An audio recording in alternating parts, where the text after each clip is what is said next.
around election time, candidates, they just can't do enough. They'll promise you anything. They'll give you a long list of proposals.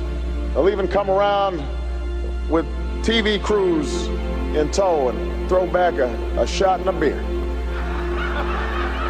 I will promise you this, that if we have not gotten our troops out by the time I am president, it is the first thing I will do. I will get our troops home. We will bring an end to this war. You can take that to the bank.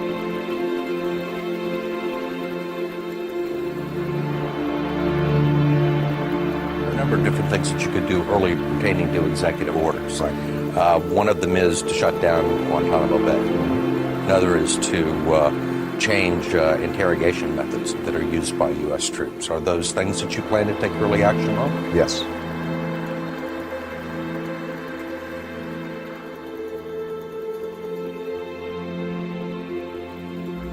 But if those same candidates are taking millions of dollars in contributions from the PACs and the lobbyists, ask yourself, who are they going to be toasting once the election's over?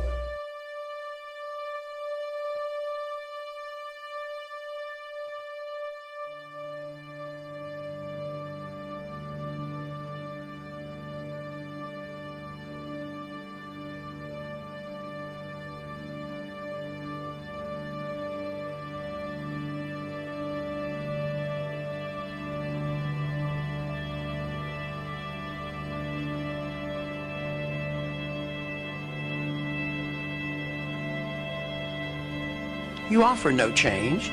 You have the same foreign policy. You want more troops in Afghanistan. You're not talking about only going to war with a declaration.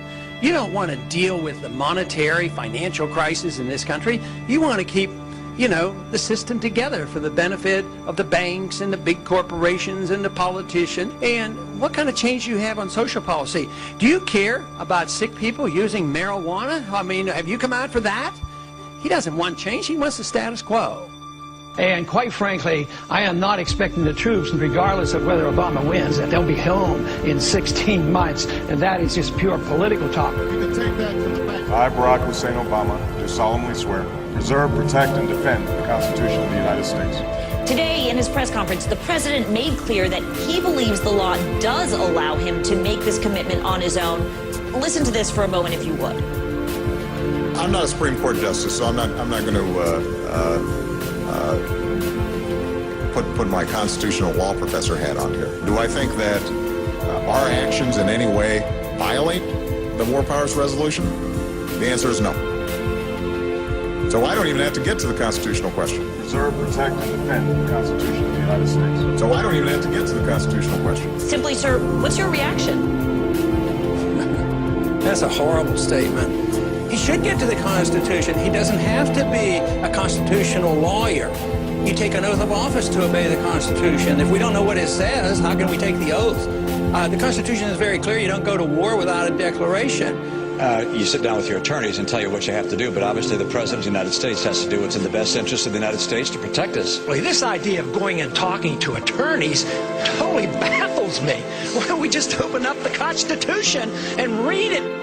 And the Constitution is the law of the land, and we don't have to be the constitutional lawyers to understand that. We don't need lawyers to tell us what to do and not to do, because we shouldn't be in office if we don't understand what the Constitution says. It's plain and simple. I agree now with Ron Paul more than I did in 2008, and we have a choice, and I think this is the choice that's going to happen to us. You can't live in this middle ground with our Constitution. You can't. You either embrace the Constitution or shed the Constitution. And Ron Paul is the closest to our founders out of anyone up there. Let me distinguish between professional politicians and the public at large. The public is not paying close attention to the ins and outs of how a Treasury auction goes. They shouldn't.